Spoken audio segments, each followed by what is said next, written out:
உலக அளவில் இப்போ நம்ம வந்து 5G யூஸ் பண்ணிகிட்டு இருக்கோம். ஸோ எல்லோரும் பார்த்திங்க அப்படின்னா மற்ற நாடுகளாக வந்து 6G 7G எல்லாம் யூஸ் பண்ணிகிட்டு இருக்காங்க அப்படின்னு சொல்லிட்டு நிறைய நம்ம பார்த்துருப்போம். அதில் வந்து இப்போதைக்கு எல்லா நாடுகளும் 5G தான் யூஸ் பண்ணிகிட்டு இருக்காங்க. 6G யாராவது யூஸ் பண்ணுறாங்க அப்படின்னு கேட்டிங்கன்னா இப்போ வரைக்கும் யாருமே வந்து 6G வந்து யூஸ் பண்ணலை.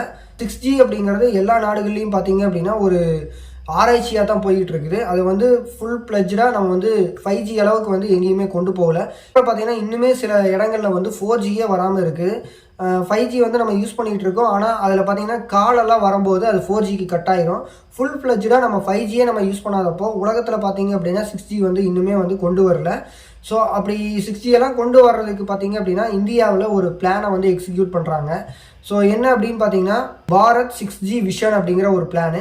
ஸோ இந்த பிளானில் பார்த்தீங்கன்னா 2030க்குள்ளே 6G சேவையை வந்து கொண்டு வரலாம் அப்படின்னு சொல்லிட்டு இந்திய அறிவியல் கழகத்தோட நோக்கியா கம்பெனி என்ன பண்ணியிருக்குது அப்படின்னு பார்த்தீங்கன்னா ஒரு டைப் வச்சுக்கிட்டு ஆராய்ச்சியில் ஈடுபட்டுக்கிட்டு இருக்காங்க. மற்ற நாடுகளை எப்படி ரிசர்ச் பண்ணுறாங்களோ அதே மாதிரி இந்தியாவிலையும் ரிசர்ச் பண்ணிகிட்டு இருக்காங்க. ஸோ இந்த திட்டமெல்லாம் பார்த்திங்க அப்படின்னா பிரதமர் கொண்டு வந்தாங்க, மேக் இன் இந்தியா அப்படிங்கிற ஒரு திட்டத்தை கொண்டு வந்தாங்க. ஸோ அந்த திட்டத்துக்கு கீழே பார்த்திங்கன்னா இந்த எக்யூப்மெண்ட்ஸ் எல்லாமே வந்து மேனுஃபேக்சரிங் பண்ணுறதுக்கு நம்ம சொல்லிகிட்டு இருக்காங்க.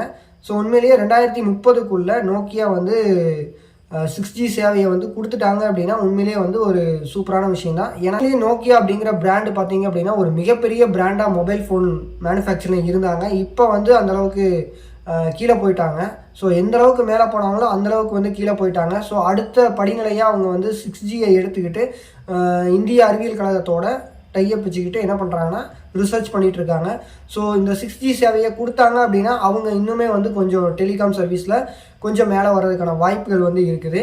ஸோ மற்ற நாடுகள்லேயும் பார்த்திங்க அப்படின்னா 6G சேவை அப்படிங்கிறது ரொம்பவே ரிசர்ச்சில் தான் போயிட்டுருக்கு. ஆனால் 5G யூஸ் பண்ணுறாங்க அப்படின்னா நம்மளோட இன்டர்நெட் ஸ்பீடுக்கும் அவங்களோட இன்டர்நெட் ஸ்பீடுக்கும் வேரி ஆகும். ஸோ அந்தளவுக்கு பார்த்திங்க அப்படின்னா அவங்க யூஸ் பண்ணிகிட்டு இருக்காங்க. நம்ம யூஸ் பண்ணுறது பார்த்திங்கன்னா இப்போ நான் சொன்ன மாதிரி ஒரு மொபைல் ஃபோனில் 5G மொபைல் ஃபோன் எடுத்துக்கிட்டிங்க அப்படின்னா ஒரு கால் வருது அப்படின்னா அங்கே என்ன ஆகும், அந்த LTEன்னு மட்டும்தான் வரும், 5Gன்னு வராது.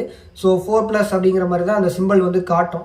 ஸோ அந்த மாதிரி பார்த்திங்கன்னா இப்போ நம்ம 5G ஃபோனே யூஸ் பண்ணிகிட்டு இருந்தாலும் நமக்கு ஃபோனெல்லாம் வந்துச்சு அப்படின்னா அது 4Gயில் தான் ஒர்க் ஆகும். ஸோ இந்த அளவுக்கு தான் நம்ம வந்து 5Gயை யூஸ் பண்ணிகிட்டு இருக்கிறோம். ஸோ இது தெரியாமல் நம்ம வந்து எல்லாமே 5G வந்து ஹை ஸ்பீடில் நம்ம யூஸ் பண்ணிகிட்டு இருக்கிறோம் அப்படிங்கிற மாதிரி எல்லாம் நினச்சிக்கிட்டு இருக்கோம். ஸோ உண்மையிலே 5G அப்படிங்கிறது